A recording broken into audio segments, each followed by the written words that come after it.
ಎಲ್ಲರಿಗೂ ನಮಸ್ಕಾರ. ಕೃಷ್ಣಾವತಾರದ ಕಥೆಯನ್ನು ಮತ್ತೆ ಮುಂದುವರಿಸ್ತಾ ಇದ್ದೀನಿ. ಪಾಂಡವರು ದ್ರೌಪದಿಯನ್ನು ಗೆದ್ದುಕೊಂಡು ಹಸ್ತಿನಾವತಿಗೆ ಬಂದಿರ್ತಾರೆ. ಬಂದಾಗ ಅವರಿಗೆ ತುಂಬ ಅಭೂತಪೂರ್ವವಾದ ಸ್ವಾಗತ ಸಿಕ್ಕತ್ತೆ. ದುರ್ಯೋಧನನ ದುರಾಡಳಿತದಿಂದ ಜನ ಎಲ್ಲ ಬೇಸತ್ತು ಹೋಗಿರ್ತಾರೆ. ನ್ಯಾಯ ಧರ್ಮಗಳನ್ನು ಎತ್ತಿ ಹಿಡಿಯುವಂತಹ ಮತ್ತು ದಯಾಮೂರ್ತಿ ಕರುಣಾಳುವಾದಂತಹ ಯುಧಿಷ್ಠಿರನನ್ನು ಎಲ್ಲರೂ ಮೆಚ್ಕೊತಾ ಇರ್ತಾರೆ. ಈಗ ಅವರು ಹಿಂದಿರುಗಿ ಬಂದಿದ್ದು ಜನರಲ್ಲಿ ಒಂದು ಆಶಾಭಾವನೆಯನ್ನು ಹುಟ್ಟಿಸುತ್ತೆ. ಇನ್ನು ಈ ಚೌಕಕ್ಕೆ ಸ್ವಲ್ಪ ದೂರದಲ್ಲಿ ಭೀಮ ತನ್ನ ಆನೆಯನ್ನು ನಿಲ್ಲಿಸ್ತಾನೆ. ಮೆರವಣಿಗೆನೂ ನಿಂತ್ಕೊಳ್ಳುತ್ತೆ. ಏಕೆಂದರೆ ಅವನೇ ಮೊದಲಿಗೆ ತನ್ನ ಆನೆಯನ್ನು ನಡೆಸ್ಕೊಂಡು ಬರ್ತಾ ಇರ್ತಾನೆ. ಆನೆ, ಕುದುರೆ, ರಥದ ಮೇಲಿದ್ದವರೆಲ್ಲರೂ ಇಳಿತಾರೆ. ಇನ್ನು ಕುಂತಿ ಕುಟುಂಬಕ್ಕೆ ಬಲರಾಮ ಹಿರಿಯನಾಗಿ ನಿಂತಿರ್ತಾನೆ. ಅವನು ಮುಂದೆ ಬರಲಿ ಅಂದ್ಬಿಟ್ಟು ಎಲ್ಲ ದೊರೆಗಳು ಮತ್ತು ಅತಿರಥಿಗಳು ಅವನಿಗೆ ಜಾಗ ಬಿಡ್ತಾರೆ. ಮಧುವಣಿಗನ ಒಂದು ಸಂತೋಷ ವಸ್ತ್ರಗಳನ್ನು ತೊಟ್ಕೊಂಡು, ಜೊತೆಗೆ ಮಾವ ದ್ರುಪದ ರಾಜ ಕೊಟ್ಟಂತಹ ಹೊಳಿತಕ್ಕಂತಹ ರತ್ನಖಚಿತವಾದ ಕಿರೀಟವನ್ನು ಇಟ್ಟುಕೊಂಡು ಆ ಬಲರಾಮನ ಪಕ್ಕದಲ್ಲಿ ಯುಧಿಷ್ಠಿರ ನಿಂತಿರ್ತಾನೆ. ಅವರ ಮುಂದೆ ಅವರ ಪುರೋಹಿತರಾಗಿದ್ದಂತಹ ಧೌಮ್ಯರು ನಿಂತಿರ್ತಾರೆ. ಅಲ್ಲಿ ಸೇರಿದ್ದ ಜನ ಎಲ್ಲ ಈ ಯುಧಿಷ್ಠಿರನನ್ನು ನೋಡೋದಕ್ಕೆ ಕೊಕ್ಕರೆ ಹಾಗೆ ಕತ್ತನ್ನು ಚಾಚಿಕೊಂಡು ನಿಂತಿರ್ತಾರೆ. ಬೊಗಸೆಯಲ್ಲಿ ತೆಂಗಿನಕಾಯಿ ಹಿಡ್ಕೊಂಡು ಅವನ ಚೌಕಕ್ಕೆ ಬಂದಾಗ ಎಲ್ಲರೂ ಜಯವಾಗಲಿ ಯುಧಿಷ್ಠಿರನಿಗೆ ಅಂಥೇಳಿ ಕೂಗ್ತಾರೆ. ಆ ಒಂದು ಧ್ವನಿಗೆ ಆನೆಗಳಿಗೂ ಕೂಡ ಸಂತೋಷ ಆಗುತ್ತೆ. ಅವು ಕೂಡ ಗೀಳಿಡುತ್ತವೆ. ಯೋಧರು ಶಂಖಧ್ವನಿಯನ್ನು ಮಾಡ್ತಾರೆ. ತಾಳಗಳು ಸದ್ದು ಮಾಡುತ್ತವೆ. ಮದ್ದಲೆಗಳು ವಿಜಯರವವನ್ನು ಮಾರ್ದನಿಸುತ್ತವೆ. ಪಾಂಡವರ ಮೇಲೆ ಮತ್ತು ಬಲರಾಮನ ಮೇಲೆ ಮತ್ತು ಕೃಷ್ಣನ ಮೇಲೆ ಹೂವಿನ ಪಕ್ಕಳೆಗಳು ಮಳೆನೇ ಸುರಿಲಿಕ್ಕೆ ಶುರುವಾಗುತ್ತೆ. ಇನ್ನು ಕುರುವಂಶದ ಮುಖ್ಯ ಪುರೋಹಿತ ಆಗಿದ್ದ ಸೋಮದತ್ತ ಮತ್ತು ಅವನ ಶಿಷ್ಯರು ವೇದ ಮಂತ್ರಗಳನ್ನು ಪಠಿಸ್ಕೊಂಡು ಯುಧಿಷ್ಠಿರನನ್ನು ಎದುರುಗೊಳ್ತಾರೆ. ತೆಂಗಿನಕಾಯಿ ವಿಳೆದೆಲೆವನ್ನು ಸುವರ್ಣ ಕಲಶದಲ್ಲಿ ಇಟ್ಟುಕೊಂಡು ಬಂದು ಅವನನ್ನು ಸ್ವಾಗತ ಮಾಡ್ತಾರೆ. ಇದು ಸ್ವಾಗತಕ್ಕೆ ಸಂಕೇತ. ಇನ್ನು ಸೋಮದತ್ತ ಮತ್ತು ಧೌಮ್ಯರನ್ನು ಹಿಂಬಾಲಿಸಿ ಅನೇಕ ಜನ ಬ್ರಾಹ್ಮಣರು ಆಶೀರ್ವಾದ ಮಂತ್ರಗಳನ್ನು ಹೇಳ್ಕೊಳ್ತಾ ಬರ್ತಾ ಇರ್ತಾರೆ. ಪಶ್ಯೇಮ ಶರದಶ್ಯತಂ ಜೀವೇಮ ಶರದಶ್ಯತಂ ಅಂಥೇಳಿ ದುರ್ಯೋಧನ ಮತ್ತು ಉಳಿದವರು ಕೂಡ ಯುಧಿಷ್ಠಿರನನ್ನು ಸ್ವಾಗತಿಸೋಕ್ಕೆ ಅಂದ್ಬಿಟ್ಟು ವೇದಿಕೆಯಿಂದ ಇಳೀತಾರೆ. ಸಂಪ್ರದಾಯದಂತೆ ಯುಧಿಷ್ಠಿರನನ್ನು ಸ್ವಾಗತ ಮಾಡ್ತಾರೆ. ಬಲರಾಮ ಎಲ್ಲರಿಗಿಂತ ಹಿರಿಯ, ಹಾಗಾಗಿ ಎಲ್ಲರೂ ಅವನಿಗೆ ಸಾಷ್ಟಾಂಗ ಪ್ರಣಾಮಗಳನ್ನು ಮಾಡ್ತಾರೆ. ಅವರಿಬ್ಬರಿಗೂ ಹೂಮಾಲೆಗಳನ್ನು ಹಾಕ್ತಾರೆ. ಆಮೇಲೆ ದಾಯಾದಿಗಳ ಕಲಹ ಇಲ್ಲಿಗೆ ಮುಗಿಯುತ್ತೆ ಅಂತ ಎಲ್ಲರೂ ಭಾವಿಸ್ಕೊಳ್ತಾರೆ. ಏಕೆಂದರೆ ದುರ್ಯೋಧನನೇ ಯುಧಿಷ್ಠಿರನಿಗೆ ಹಾರವನ್ನು ಹಾಕಿ ಅವನ ಕೈಗೆ ತಾಂಬೂಲವನ್ನು ಕೊಟ್ಟು ಆಂಗಲಂಗಿಸ್ಕೊಂಡು ಎಲ್ಲ ಮಾಡಿದಾಗ ದಾಯಾದಿ ಕಲಹ ಮುಗಿಯಿತು, ಇನ್ನು ಚೆನ್ನಾಗಿರ್ತಾರೆ ಅಂತ ಎಲ್ಲರೂ ಅಂದ್ಕೊಂಡ್ರು ಕೂಡ ಭೀಮನಿಗೆ ಸ್ಪಷ್ಟವಾಗಿ ಗೊತ್ತಿರುತ್ತೆ ದುರ್ಯೋಧನ ಯಾವತ್ತೂ ಸ್ನೇಹದಿಂದ ಇರೋಕ್ಕೆ ಸಾಧ್ಯನೇ ಇಲ್ಲ ಅಂಥೇಳ್ಬಿಟ್ಟು. ಇನ್ನು ಅರ್ಜುನ ಕೃಷ್ಣನ ಜೊತೆಯಲ್ಲಿ ಹಿಂದುಗಡೆ ನಕುಲ ಮತ್ತು ಸಹದೇವ ಬರ್ತಾ ಇರ್ತಾರೆ. ಆಗ ಭೀಮ ತುಂಟ ಹುಡುಗನ ಹಾಗೆ ಕಿರುನಗೆಯಿಂದ ದುರ್ಯೋಧನನ ಕಡೆಗೆ ತಿರುಗ್ತಾ ಇರ್ತಾನೆ. ಎಲ್ಲರ ಕಣ್ಣು ಕೃಷ್ಣನ ಕಡೆಗೆ ತಿರುಗುತ್ತೆ. ಭಯ ಕೌತುಕಗಳು ಅವರಲ್ಲಿ ತುಂಬ್ಕೊಂಡ್ಬಿಟ್ಟಿರುತ್ತೆ. ಏಕೆಂದರೆ ಸತ್ತೇ ಹೋಗಿದ್ದಾರೆ ಅಂತ ಭಾವಿಸಿದ್ದ ಪಾಂಡವರನ್ನು ಅವನು ಯಮಲೋಕದಿಂದ ಕರ್ಕೊಂಡು ಬಂದಿದ್ದ. ಜೊತೆಗೆ ಅವನ ಮೈ ಬಣ್ಣ ಯಾರದು ಆ ಥರ ಇರೋದಿಲ್ಲ, ಒಂದು ವಿಶಿಷ್ಟ ರೀತಿಯ ನೀಲಿ ಬಣ್ಣ ಒಂದು. ಹಾಗಾಗಿ ಅದನ್ನು ಕೂಡ ಜನರೆಲ್ಲರೂ ತುಂಬ ಕೌತುಕದಿಂದ ನೋಡ್ತಾ ಇರ್ತಾರೆ. ಅವನ ಹರೆಯದ ಹುಮ್ಮಸ್ಸು, ಜೊತೆಗೆ ಒಂದು ಸರಳವಾದ ಕಿರೀಟ, ಆ ಕಿರೀಟಕ್ಕೆ ಚುಚ್ಚಿಕೊಂಡಿದ್ದ ಒಂದು ನವಿಲುಗರಿ, ಅವನ ಹಳದಿ ಪೀತಾಂಬರ, ಇವೆಲ್ಲ ಕಟ್ಟುಕತೆಗಳ ಮತ್ತು ಹಾಡುಗಳ ವಸ್ತುಗಳಾಗಿರುತ್ತೆ. ಅವನನ್ನು ನೋಡದೇ ಇರೋರು ಕೂಡ ಅವನನ್ನು ಮೊದಲನೇ ಸಲ ನೋಡಿದ ತಕ್ಷಣವೇ ಅವನನ್ನು ಕೃಷ್ಣ ಅಂತ ಗುರುತಿಸೋಕ್ಕೆ ಸಾಧ್ಯ ಇರುತ್ತೆ. ಅವನು ಅಷ್ಟೊಂದು ಹೆಸರಾಗಿರ್ತಾನೆ. ಇನ್ನು ಯುಧಿಷ್ಠಿರ, ಬಲರಾಮರು ಇತರರನ್ನು ಭೇಟಿಯಾಗಲಿಕ್ಕೋಸ್ಕರ ಪಕ್ಕ ಸರಗ್ತಾರೆ. ದುರ್ಯೋಧನ ಒಂದು ಗಳಿಗೆ ಅನುಮಾನಿಸ್ತಾನೆ. ಏಕೆಂದರೆ ಅವ್ರ ಹಿಂದೆ ಕೃಷ್ಣ ನಿಂತಿರ್ತಾನೆ. ಕೃಷ್ಣನನ್ನು ಆಲಿಂಗಿಸೋದಕ್ಕೆ ಅವನಿಗೆ ಇಷ್ಟ ಇಲ್ಲ, ಆದರೆ ತಪ್ಪಿಸ್ಕೊಳ್ಳೋಕ್ಕೂ ಸಾಧ್ಯ ಇಲ್ಲ. ಏಕೆಂದರೆ ಜನಜಂಗುಳಿ ಎಲ್ಲ ಇವನ ಒಂದು ನಡವಳಿಕೆನ, ಇವನು ಏನು ಮಾಡ್ತಾನೆ ಅಂತ ಎಲ್ಲರೂ ಕುತೂಹಲದಿಂದ ವೀಕ್ಷಣೆ ಮಾಡ್ತಾ ಇರ್ತಾರೆ. ಆಗ ಕೃಷ್ಣ ವಯಸ್ಸಿನಲ್ಲಿ ಕಿರಿಯ, ಹಾಗಾಗಿ ಅವನು ತಲೆಬಾಗಿ ದುರ್ಯೋಧನನ ಕಾಲಿಗೆ ನಮಸ್ಕಾರ ಮಾಡ್ತಾನೆ. ಜನರ ಗುಂಪು ತನ್ನ ಪ್ರತಿಕ್ರಿಯೆಯಾಗಿ ಕಾಯ್ತಾ ಇದೆ ಅಂತ ಅವನಿಗೆ ಗೊತ್ತಾಗುತ್ತೆ. ಹಾಗಾಗಿ ಕೃಷ್ಣನ ಈ ಸಜ್ಜನಿಕೆಯ ಆಚಾರವನ್ನು ತಾನು ಗಮನಿಸದೇ ಇದ್ದರೆ ಜನರ ಗುಂಪು ಸುಮ್ಮನೆ ಇರಲ್ಲ, ಮುಂದೆ ತನಗೆ ಕೆಟ್ಟ ಹೆಸರು ಬರುತ್ತೆ ಅಂತ ಹೇಳಿಬಿಟ್ಟು ಅವನು ಕೂಡ ಕೃಷ್ಣನನ್ನು ಹಿಡಿದು ಎತ್ತಿ ಆಲಂಗಿಸ್ಕೊಳ್ತಾನೆ. ಅವನ ಕುತ್ತಿಗೆಗೂ ಕೂಡ ಒಂದು ಹೂಮಾಲೆಯನ್ನು ಹಾಕ್ತಾನೆ. ಇದನ್ನು ನೋಡಿ ಜನರ ಗುಂಪು ಜಯಕಾರವನ್ನು ಹಾಕತ್ತೆ. ಆನಂತರ ಇನ್ನು ಉಳಿದವರನ್ನು ಒಂದ್ಸಕ್ಕೋಸ್ಕರ ಕೃಷ್ಣ ಪಕ್ಕಕ್ಕೆ ಜರುಗ್ತಾನೆ. ಆಗ ದುರ್ಯೋಧನನಿಗೆ ಇನ್ನೊಂದು ವಿಷಮ ಪರಿಸ್ಥಿತಿ ಎದುರಾಗತ್ತೆ. ಅದೇನು ಅಂದರೆ ಅವನ ಎದುರುಗಡೆನೇ ಭೀಮ ನಿಂತಿರ್ತಾನೆ. ಅವನಿಗೆ ಗೊಂದಲ, ಏಕೆಂದರೆ ಭೀಮನಿಗೂ ತನಗೂ ಬದ್ಧ ವೈರ್ಯ. ಇವನನ್ನು ಹೇಗೆ ಸ್ವಾಗತ ಮಾಡಬೇಕು ಅಂತ. ಭೀಮನಿಗೂ ಕೂಡ ಗೊತ್ತು, ತನಗೆ ಅಕ್ಕರೆಯ ಸ್ವಾಗತ ಕೊಡೋದು ದುರ್ಯೋಧನನಿಗೆ ಇಷ್ಟ ಇಲ್ಲ ಮತ್ತು ಅದು ಸಾಧ್ಯವೂ ಇಲ್ಲ ಅಂತ. ಆದರೆ ತುಂಟಾಟದಿಂದ ಅವನು ಒಂದು ಕಿರುನಗೆಯನ್ನು ನಗುತ್ತಾನೆ. ಒಂದು ಹೆಜ್ಜೆ ಮುಂದೆ ಹಾಕಿದ್ರೆ ದುರ್ಯೋಧನ ಶಿಷ್ಟಾಚಾರದ ಹಾಗೆ ಆಲಂಗಿಸಲೇಬೇಕು. ಆದರೆ ಅದರಲ್ಲಿ ಏನೋ ವಿರೋಧ. ಆದ್ದರಿಂದ ಇವನು ತನ್ನ ಮುಖವನ್ನು ಜಟ್ಟಿಗಳ ಗುಂಪಿನ ಕಡೆಗೆ ತಿರುಗಿಸ್ತಾನೆ ಭೀಮ. ಆ ಜಟ್ಟಿಗಳ ಗುಂಪಿನಲ್ಲಿ ಸುಮಾರು 80 ವರ್ಷದ ಇವನಿಗೆ ಸೇವಕನಾಗಿದ್ದ ಬಲಿಯ ಅನ್ನೋನು ನಿಂತಿರ್ತಾನೆ. ಅವನೀಗ ಹೆಳವ ಆಗಿರ್ತಾನೆ. ಅವನ ಗಟ್ಟಿಮುಟ್ಟಾಗಿದ್ದ ಅವನ ಮೊಮ್ಮಗ ಗೋಪು ಅಂತಿರ್ತಾನೆ. ಅವನ ಗೋಪು ಅನ್ನೋನು ಆ ಬಲಿಯನನ್ನು ತನ್ನ ಹೆಗಲ ಮೇಲೆ ಕೂಡಿಸ್ಕೊಂಡು ಈ ಉತ್ಸವವನ್ನು ತೋರಿಸ್ತಾ ಇರ್ತಾನೆ. ಗೋಪು ಭೀಮನಿಗೆ ಬಾಲ್ಯದ ಸಂಗಾತಿಯಾಗಿರ್ತಾನೆ. ಆ ಮುದುಕನನ್ನು ನೋಡಿದ ತಕ್ಷಣ ಭೀಮನಿಗೆ ಬಹಳ ಸಂತೋಷ ಆಗುತ್ತೆ. ನಗ್ತಾ ನಗ್ತಾ ಅವನ ಕಡೆ ತೋಳನ್ನು ಎತ್ತಿ ಕೈ ಬೀಸ್ತಾನೆ. ಭೀಮ ಹೀಗೆ ಅಕ್ಕರೆಯಿಂದ ಕೈ ಬೀಸಿದ್ದನ್ನು ನೋಡಿ ಬಲಿಯನಿಗೆ ಮತ್ತು ಅವನ ಮಕ್ಕಳಿಗೆ ತುಂಬ ಸಂತೋಷ ಆಗುತ್ತೆ. ಬಲಿಯನಿಗೆ ಇಷ್ಟೊತ್ತಿಗೆ ಕಣ್ಣು ಕೂಡ ಸ್ವಲ್ಪ ಕಾಣಿಸ್ತಾ ಇರೋದಿಲ್ಲ. ಹಾಗಾಗಿ ಅವನ ಮಕ್ಕಳು ಹೇಳಿದ್ದನ್ನು ಕೇಳಿ ಅವನಿಗೆ ಬಹಳ ಸಂತೋಷ ಆಗುತ್ತೆ. ಏಕೆಂದರೆ ಚಿಕ್ಕವನಿದ್ದಾಗಿಂದ ಭೀಮನನ್ನು ಅವನೇ ಸಾಕಿ ಬೆಳೆಸಿರ್ತಾನೆ. ಅವನ ಕಣ್ಣಿನಲ್ಲಿ ಆನಂದದ ನೀರು ಊರುತ್ತೆ. ತಾನು ಕೂಡ ಅಲ್ಲಿಂದ ಪ್ರತಿವಂದನೆ ಮಾಡ್ತಾನೆ. ಸಂತೋಷದಿಂದ ಮೆಚ್ಚುಗೆಯನ್ನು ತೋರಿಸೋಕ್ಕೋಸ್ಕರ ಅಲ್ಲಿದ್ದ ಜಟ್ಟಿಗಳು ತೊಡೆಯನ್ನು ತಟ್ಟಿಕೊಂಡು ನೆಗೆದಾಡ್ತಾರೆ. ಅಂದರೆ ದುರ್ಯೋಧನನ ಎದುರಿಗೆ ಇದೆಲ್ಲ ನಡೆಯುತ್ತೆ. ಆಗ ದುರ್ಯೋಧನನಿಗೆ ಅರ್ಥ ಆಗುತ್ತೆ, ಇದು ಉದ್ದೇಶಪೂರ್ವಕವಾಗಿ ತನ್ನನ್ನು ಕೆಣಕಕ್ಕೋಸ್ಕರ ಮಾಡಿರೋದು. ಈ ಎದುರುಗಡೆ ಇರೋ ತನ್ನ ವೈರಿಯನ್ನು ಹಿಸುಕ ಹಾಕಿಬಿಡೋಣ ಅನ್ನೋಷ್ಟು ಅವನಿಗೆ ಅವಮಾನ ಅನಿಸುತ್ತೆ. ಆದರೆ ಸಾವಿರಾರು ಜನರು ಅವನನ್ನೇ ನೋಡ್ತಾ ಇರ್ಬೇಕಾದ್ರೆ ಇದನ್ನು ಹೇಗೆ ಮಾಡೋಕ್ಕೆ ಸಾಧ್ಯ? ಸರಿ, ಬಲಿಯನಿಗೆ ವಂದಿಸಿದ ನಂತರ ಭೀಮ ಏನು ಮಾಡ್ತಾನೆ, ದುರ್ಯೋಧನನ ಕಡೆಗೆ ತಿರುಗಿಬಿಟ್ಟು ಆ ದುರ್ಯೋಧನನ ಸ್ವಾಗತಕ್ಕೆ ಅವನು ಕಾಯೋದೇ ಇಲ್ಲ. ತಾನೇ ಅವನ ತೋಳುಗಳಿಂದ ಗಟ್ಟಿಯಾಗಿ ಅಪ್ಕೊಂಡ್ಬಿಟ್ಟು ಅವನ ಬೆನ್ನಿನ ಮೇಲೆ ಗುದ್ದುತ್ತಾನೆ. ಬೆಚ್ಚಿ ಬೀಳೋ ಹಾಗೆ ಗಟ್ಟಿಯಾಗಿ ನಗುತ್ತಾನೆ. ಪ್ರಿಯ ಬಂಧು, ಮತ್ತೆ ಬಂದುಬಿಟ್ವಿ ನಾವು, ನಮ್ಮನ್ನು ದೇವರು ಮತ್ತೆ ಒಟ್ಟು ಮಾಡಿದ್ದಾನೆ ಅಂತ ಹೇಳಿಬಿಟ್ಟು ಹತ್ತಿರ ನಿಂತಿದ್ದವ್ರಿಗೆಲ್ಲ ಕೇಳಿಸೋಷ್ಟು ಗಟ್ಟಿಯಾಗಿ ಈ ಮಾತನ್ನು ಹೇಳ್ತಾನೆ. ಈ ಮಾತನ್ನು ಕೇಳಿ ಅಲ್ಲಿರೋರಿಗೆಲ್ಲ ನಗದೇ ಇರೋಕ್ಕೆ ಸಾಧ್ಯನೇ ಆಗೋದಿಲ್ಲ. ಅಷ್ಟು ಹೇಳಿಬಿಟ್ಟು ಬೇರೆಯವರನ್ನು ವಂದಿಸೋಕ್ಕೆ ಅಂತ ಹೇಳಿಬಿಟ್ಟು ಭೀಮ ಪಕ್ಕಕ್ಕೆ ಸರಿತಾನೆ. ಆಗ ಅರ್ಜುನ ದುರ್ಯೋಧನನ ಪಾದಗಳಿಗೆ ಎರಗುತ್ತಾನೆ. ಉಪಚಾರಕ್ಕೋಸ್ಕರವಾದರೂ ಈ ದುರ್ಯೋಧನ ಅವನನ್ನು ಆಲಂಗಿಸ್ಕೊಳ್ಳಲೇಬೇಕಾಗುತ್ತೆ. ಹಾಗಾಗಿ ಅರ್ಜುನನನ್ನು ಅವನು ತಬ್ಬಿಕೊಳ್ತಾನೆ. ಇನ್ನು ಗಂಡಸರು ಮತ್ತು ಬಂದ ಅತಿಥೇಯರು ಇವರೆಲ್ಲರೂ ವಂದನೆ ಪ್ರತಿವಂದನೆಗಳನ್ನು ಮಾಡ್ತಾ ಇರ್ತಾರೆ. ಆ ಕಡೆ ಪಕ್ಕದಲ್ಲಿ ಇನ್ನೊಂದು ವೇದಿಕೆಯನ್ನು ಏರ್ಪಾಡು ಮಾಡಿರ್ತಾರೆ. ಅಲ್ಲೆಲ್ಲ ಹೆಣ್ಮಕ್ಳು ಕೂತಿರ್ತಾರೆ. ದ್ರೌಪದಿಯನ್ನು ಪ್ರಾಮಾಣಿಕವಾದ ಸ್ನೇಹದಿಂದ ಭಾನುಮತಿ ಬರಮಾಡ್ಕೊಳ್ತಾಳೆ. ದ್ರೌಪದಿ ಕೂಡ ತನ್ನ ಅಭಿಮಾನವನ್ನು ತೋರಿಸ್ತಾಳೆ. ತಾವು ಗೆಳತಿಯರಾಗೇ ಇರ್ತೀವಿ ಅನ್ನೋ ಒಂದು ಭರವಸೆ ಭಾನುಮತಿಗೆ ಮೂಡುತ್ತೆ. ಬಾಡಿ ಕಂದು ಹೋಗಿದ್ದ ಅವಳ ಮುಖ ಮತ್ತೆ ಬೆಳಗಕ್ಕೆ ಪ್ರಾರಂಭ ಆಗುತ್ತೆ. ಹೀಗೆ ವಂದನೆಗಳು ಮತ್ತು ಪ್ರತಿವಂದನೆಗಳು ಎಲ್ಲ ಮುಗಿಯುತ್ತೆ. ಮುಗಿದ ಮೇಲೆ ಮದುವೆ ಮೆರವಣಿಗೆ ಮತ್ತೆ ಹೊರಡುತ್ತೆ.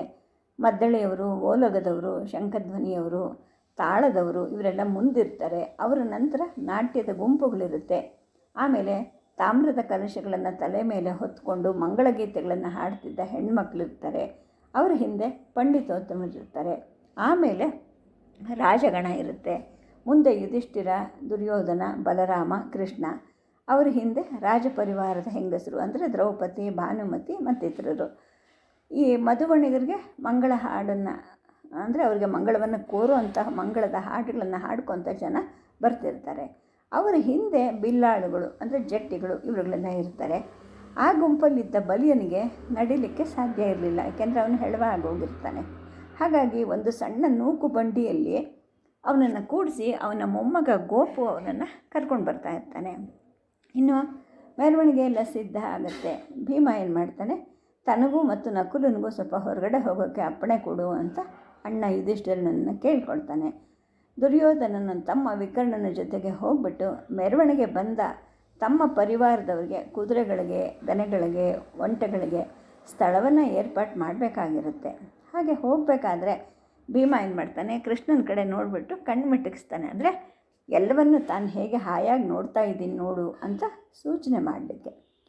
ಇನ್ನು ತಾಯಿ ಕುಂತಿಯನ್ನು ಒಂದು ಪಲ್ಲಕ್ಕಿಯಲ್ಲಿ ಕೂಡಿಸ್ಕೊಂಡು ಅರಮನೆಗಾಗಲೇ ಸಹದೇವ ಹೊರಟೋಗಿರ್ತಾನೆ.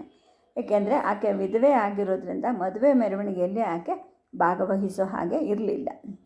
ಇನ್ನು ಮೆರವಣಿಗೆ ಅರಮನೆಯ ಮುಂದಿನ ಬೀದಿಗಳಲ್ಲಿ ಕಾಲ್ನಡಿಗೆಯಲ್ಲಿ ಹೊರಡುತ್ತೆ. ಯುಧಿಷ್ಠಿರ, ದ್ರೌಪದಿ, ಅರ್ಜುನ ಇವರುಗಳು ಪರಮ ಪೂಜ್ಯ ಮಾತೆಗೆ ಮತ್ತು ತಾತ ಭೀಷ್ಮರಿಗೆ, ಧೃತರಾಷ್ಟ್ರನಿಗೆ, ಗಾಂಧಾರಿಗೆ ಎಲ್ಲರಿಗೂ ತಮ್ಮ ಭಕ್ತಿಯನ್ನು ಅರ್ಪಿಸ್ಕೊಂಡು ನಮಸ್ಕಾರಗಳನ್ನು ಮಾಡ್ತಾರೆ. ಇನ್ನು ಈ ಕಡೆ ಏನಾಗುತ್ತೆ, ಆ ಮೆರವಣಿಗೆಯಿಂದ ಹೊರಗಡೆ ಹೋಗ್ತೀನಿ ಅಂತ ಹೇಳಿದ್ದ ಭೀಮ ಏನು ಮಾಡ್ತಾನೆ, ಆ ಪರಿವಾರದ ಬಿಡದಿಯ ಏರ್ಪಾಟ್ ಮಾಡು ಅಂತ ನಕುಲನಿಗೆ ಹೇಳ್ತಾನೆ. ಅಲ್ಲಿಂದ ಅವನು ಬಲಿಯನ ಹತ್ತಿರಕ್ಕೆ ಹೋಗ್ತಾನೆ. ಬಲಿಯ ಈಗ ಬಾಗಿ ಸುಕ್ಕಾಗಿರ್ತಾನೆ. ಅವನ ದೃಷ್ಟಿ ಮಂದ ಆಗಿರುತ್ತೆ. ಗೋಪುವಿನ ಆಸರೆಯಲ್ಲಿ ಅವನು ನಿಂತ್ಕೊಂಡಿರ್ತಾನೆ. ತುಂಬ ಮುದುಕರಾದವ್ರಿಗೆ ಇರೋ ಹಾಗೆ ಜೋಲು ಹೊಟ್ಟೆ ಇರುತ್ತೆ. ಬಜ್ಜಿಯಾದ ನರಗಳು ಕುತ್ತಿಗೆನಲ್ಲಿರುತ್ತೆ. ಕೈಗಳಲ್ಲೆಲ್ಲ ಸುಕ್ಕ ಬಂದಿರುತ್ತೆ. ಬಂದವನು ಈ ಭೀಮ ಏನು ಮಾಡ್ತಾನೆ, ಆ ಮುದುಕನನ್ನು ಎತ್ತುಕೊಂಡು ಎತ್ತರಿಸಿದ ಧ್ವನಿಯಲ್ಲಿ, ಬಲಿಯ, ನಾನು ನಿನ್ನ ಪುಟ್ಟ ದಣಿ ಬಂದಿದ್ದೀನಿ ಅಂತ ಕೂಗ್ತಾನೆ. ಆ ಮುದುಕನಿಗೆ ಕಣ್ಣೀರು ಕೆನ್ನೆ ಮೇಲೆ ಧಾರಿಯಾಗಿ ಹರಿಯುತ್ತೆ. ತಾಯಿ ಥರ ಅವನು ಭೀಮನನ್ನು ಎದೆಗೆ ಅಪ್ಕೊಳ್ತಾನೆ. ತನ್ನ ಈ ಪುಟ್ಟ ದಣಿ ಕೆಲವು ವಾರಗಳ ಮಗು ಆಗಿದ್ದಾಗ ಅಬ್ಬರಿಸ್ತಾ ಕೈಕಾಲು ಬಡಿತಾ ಇದ್ದಾಗ ಕುಂತಿ ಆ ಮಗುವನ್ನು ತನ್ನ ಕೈಗೆ ಒಪ್ಪಿಸಿದ್ದ ದಿನಗಳು, ಆ ನೆನಪುಗಳು ಅವನಿಗೆ ಆಗತ್ತೆ. ಆ ಮಹಾಕಾಯನನ್ನು, ಎಳೆ ಹುಡುಗನನ್ನು ತಟ್ಟೋ ಹಾಗೆ ಬೆನ್ನನ್ನು ತಟ್ತಾನೆ. ಸಂತೋಷದಿಂದ ಅವನು ನಕ್ಕಾಗ ಬಾಯಲ್ಲಿ ಹಲ್ಲಿಲ್ಲದೆ ಇರೋ ಬೊಚ್ಚುಬಾಯಿ ಭೀಮನಿಗೆ ಕಾಣಬರುತ್ತೆ. ಆಗ ಆ ಬಲಿಯ ಹೇಳ್ತಾನೆ, ಪುಟ್ಟದಣಿ, ಮೆರವಣಿಗೆ ಹೊರಟಿದೆ, ನೀನು ಅದರಲ್ಲಿ ಹೋಗಬಾರ್ದಾ ಅಂತ. ಆಗ ಭೀಮ ಹೇಳ್ತಾನೆ, ನೋಡು, ಹಿರಿಯ ಅಣ್ಣ ಹೋಗಿದ್ದಾನೆ ರಾಜ ಮೆರವಣಿಗೆಯಲ್ಲಿ, ನಾನು ನಿನ್ನನ್ನು ಮನೆಗೆ ಕರ್ಕೊಂಡು ಹೋಗ್ತೀನಿ ಅಂತೇಳಿ ಹೇಳ್ತಾನೆ. ಆ ಮೆರವಣಿಗೆಯಲ್ಲಿ ಸೇರದೇ ಇದ್ದ ಕೆಲವರು ಜಟ್ಟಿಗಳು ಕೂಡ ಭೀಮನನ್ನು ಮತ್ತು ಬಲಿಯನನ್ನು ಸುತ್ತುವರಿತಾರೆ. ತಮ್ಮ ವೀರ ತಮ್ಮನ್ನು ಮರೆತಿಲ್ಲ ಅಂತ ಹೇಳ್ಬಿಟ್ಟು ಅವರಿಗೆಲ್ಲ ಹೇಳೋಕ್ಕಾಗದೇ ಇರೋಷ್ಟು ಸಂತೋಷ ಆಗಿರುತ್ತೆ. ಈ ಬಲಿಯನನ್ನು ಎತ್ತಿ ಒಂದು ಪುಟ್ಟ ಕೈಗಾಡಿಯಲ್ಲಿ ಭೀಮ ಕೂಡಿಸ್ತಾನೆ. ಆ ಗಾಡಿಗೆ 4 ಚಕ್ರಗಳಿರುತ್ತೆ. ಅದರಲ್ಲಿ ಕೂಡಿಸಿ ಬಲಿಯನ ಮಕ್ಕಳು ಅಥವಾ ಮೊಮ್ಮಕ್ಕಳು ಅವನು ಎಲ್ಲಿ ಹೇಳ್ತಾನೋ ಅಲ್ಲಿಗೆ ಕರ್ಕೊಂಡು ಹೋಗ್ತಾ ಇರ್ತಾರೆ. ಆಗ ಬಲಿಯ ಹೇಳ್ತಾನೆ, ದಣಿ, ನೀವ್ಯಾಕೆ ನನ್ನನ್ನು ನೂಕಬೇಕು, ಗೋಪು ಈ ಕೆಲಸ ಮಾಡ್ತಾನೆ ಅಂತೇಳಿ ಹೇಳ್ತಾನೆ. ಆಗ ಭೀಮ ನಗ್ತಾನೆ, ಇಲ್ಲ, ನಾನು ಸೇಡು ತೀರಿಸ್ಕೊಳ್ಲೇಬೇಕು. ಏಕೆಂದರೆ ನನಗೆ 2 ವರ್ಷ ಆಗಿದ್ದಾಗ ನಾನು ನಡೀತೀನಿ ಅಂತ ಹೇಳಿದ್ರು ಕೇಳದೆ ನೀನು ನನ್ನನ್ನು ಹೊತ್ಕೊಂಡು ಹೋಗ್ತಾ ಇದ್ದೆ ಅಲ್ವಾ, ಈಗ ಆ ಸೇಡನ್ನು ತೀರಿಸ್ಕೊಳ್ತೀನಿ ಅಂತ ಹೇಳಿಬಿಟ್ಟು ತಾನು ಮಾಡಿದ ವಿನೋದಕ್ಕೆ ಅವನೇ ಗಟ್ಟಿಯಾಗಿ ನಗುತ್ತಾನೆ. ಉಳಿದವರು ಕೂಡ ಅವನ ಜೊತೆಗೆ ನಗುತ್ತಾರೆ. ಇನ್ನು ಈ ಮೆರವಣಿಗೆಯಲ್ಲಿ ನೆರೆದಿದ್ದ ಜಟ್ಟಿಗಳೆಲ್ಲರೂ ಮೆರವಣಿಗೆ ಜೊತೆ ಹೋಗದೆ ಭೀಮನ ಹಿಂದೆ ಹೊರಡ್ತಾರೆ. ಬಲಿಯನ ಹಿಂದೆ ಈ ಮಹಾ ಅಜೇಯನಾದ ಭೀಮ. ಈಗ ಒಬ್ಬ ಕುರುಕುಮಾರ ಇವರನ್ನು ನೂಗ್ತಾ ಇದ್ದಾನೆ ಅಂದ್ಬಿಟ್ಟು ಅಲ್ಲಿದ್ದವ್ರಿಗೆಲ್ಲ ಒಂದು ರೀತಿಯ ವಿನೋದ. ಹುಡುಗರು ಎಲ್ಲರೂ ಚಪ್ಪಾಳೆ ತಟ್ಟಿ ಅವನ ಹಿಂದೆನೇ ಹೊರಡ್ತಾರೆ. ನಗರದಲ್ಲಿ ಹೀಗೆ ಕರ್ಕೊಂಡು ಹೋಗ್ತಾ ಇದ್ದರೆ ಮುದುಕನಿಗೂ ಬಹಳ ಸಂತೋಷ ಆಗುತ್ತೆ.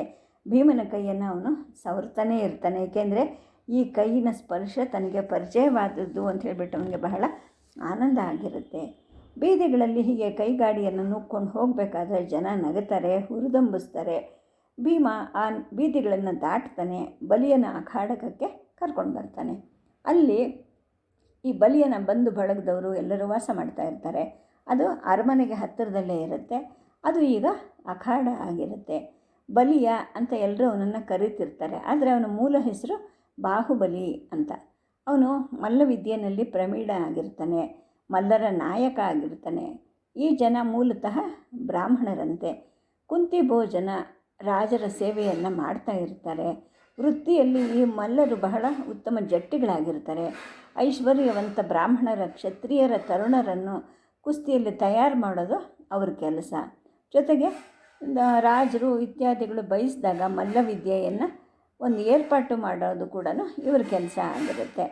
ತಮ್ಮ ಪೋಷಕರು ಬಯಸಿದಾಗ ಮಲ್ಲಯುದ್ಧಗಳನ್ನು ಏರ್ಪಾಟು ಮಾಡೋದು ಮುಂತಾದ ಏರ್ಪಾಟುಗಳನ್ನೆಲ್ಲ ಇವರು ನೋಡ್ಕೊಳ್ತಾ ಇರ್ತಾರೆ.